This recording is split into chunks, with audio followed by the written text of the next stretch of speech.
नमस्कार। आज देश की तमाम फटाफट खबरों में आपका स्वागत है। खबरों के लिए आप हमारे चैनल को सब्सक्राइब कर सकते हैं। तो बढ़ते हैं खबरों की ओर। सैन्य भर्ती के लिए केंद्र द्वारा लाई गई अग्निपथ योजना के खिलाफ बीते 3 दिनों से देश भर में प्रदर्शन लगातार जारी है। मंगलवार को भी केंद्र की ओर से योजना और उससे जुड़ी प्रक्रिया की घोषणा के बाद युवा सड़कों पर उतरा है। यूपी, बिहार, राजस्थान, हरियाणा, झारखंड, जम्मू कश्मीर समेत देश के अन्य राज्यों में छात्र बीते 3 दिनों से हिंसक प्रदर्शन कर रहे हैं। खासकर बिहार और यूपी में युवा जमकर हंगामा कर रहे हैं। बीजेपी नेताओं पर हमले के साथ साथ कई जगह युवाओं द्वारा ट्रेनों में आग लगाई गई है। सरकार की अग्निपथ योजना के विरोध में एक व्यक्ति की मौत पर दुख व्यक्त करते हुए तेलंगाना के मुख्यमंत्री के चंद्रशेखर राव ने उनके परिवार को 25 लाख रुपए की सहायता देने की घोषणा की है।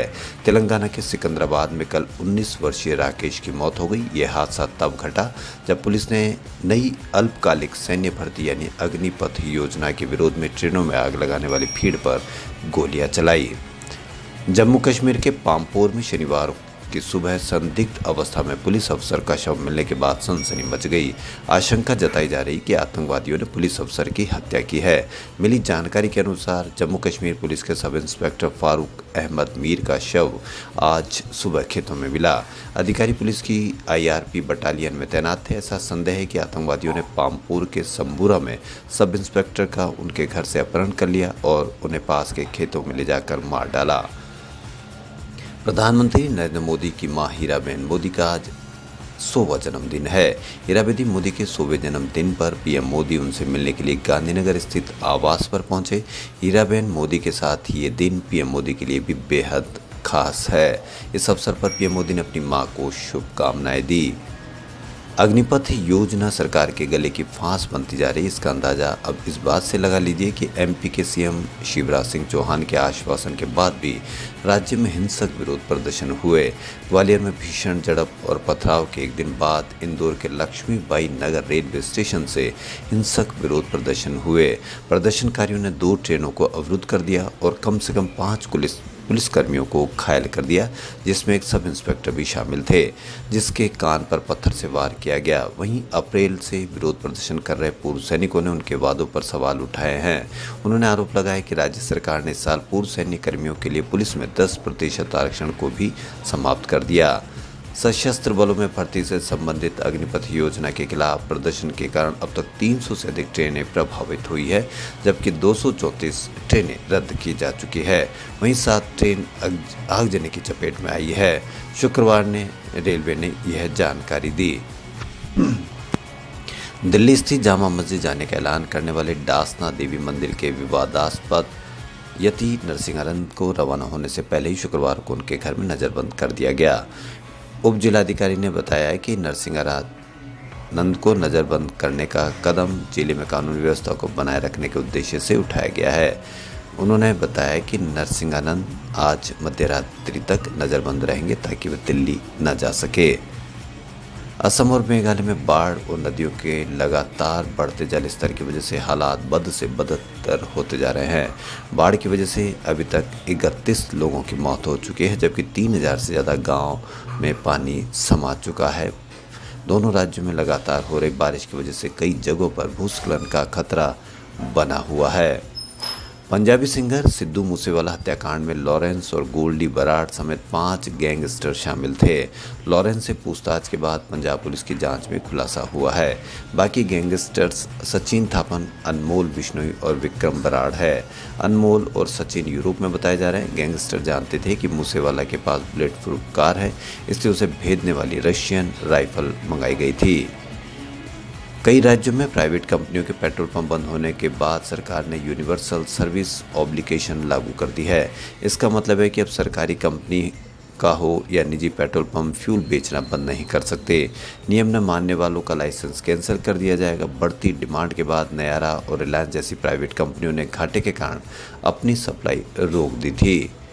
टीम इंडिया ने राजकोट में खेले गए T20 मैच में साउथ अफ्रीका को 82 रनों से हरा दिया। इसके साथ ही सीरीज 2-2 की बराबरी हो गई। भारत ने पहले खेलते हुए 169 रन बनाए थे। दिनेश कार्तिक से सबसे ज़्यादा 55 और हार्दिक पांड्या ने 46 रन बनाए। राजस्थान में पहाड़ों, नदियों, जंगलों के बीच गुजरने वाली पहली बड़ी रेल लाइन अगले महीने शुरू हो सकती है। पहली बार Udaipur Ahmedabad broad gauge track से जुड़ रहे इस रेल रूट पर पैसेंजर्स का सफर किसी एडवेंचर्स का एहसास कराएगा। इस पर करीब 1700 करोड़ रुपए खर्च होंगे और जरूरी ट्रायल जून में ही पूरे हो जाने की उम्मीद है। फिर इस ट्रैक पर ट्रेनें दौड़ने लगेगी। दरअसल उदयपुर से गुजरात की कनेक्टिविटी अभी भी नहीं है। राजस्थान के मुख्यमंत्री गहलोत के भाई के घर और दुकान पर सीबीआई ने छापा मारा है। अग्रसेन गहलोत पर आरोप है कि 2007 से 2009 के बीच फर्टिलाइजर बनाने के लिए जरूरी पोटाश किसानों में बांटने के नाम पर सरकार से सब्सिडी पर खरीदी और प्रोडक्ट निजी कंपनियों को बेचकर मुनाफा कमाया। शुक्रवार देर रात टीम अग्रसेन गहलोत के घर से उनके बेटे बेटी को साथ लेकर निकलने लगी तो युवक कांग्रेस के कार्यकर्ताओं ने सीबीआई टीम का रास्ता रोक लिया। कार के आगे आकर नारेबाजी करने लगे। पुलिस ने बड़ी मुश्किल से कार्यकर्ताओं को हटाया। अब खराब मौसम या विजिबिलिटी की कमी के बीच भी विमान एयरपोर्ट पर आसानी से लैंड कर सकेंगे। यह सब SBAS satellite based augmentation system तकनीक से संभव होगा, यानी विमानों की लैंडिंग सैटेलाइट के आधार पर होगी। इससे बिगड़े मौसम के अलावा अन्य इमरजेंसी में किसी भी एयरपोर्ट पर आसानी से विमान को लैंड कराया जा सकेगा। ऐसा करने वाला भारत दुनिया में तीसरा देश होगा। खास बात यह है कि भारत में 14 जुलाई से इस नई तकनीक की शुरुआत किशनगढ़ एयरपोर्ट से होने जा रही है।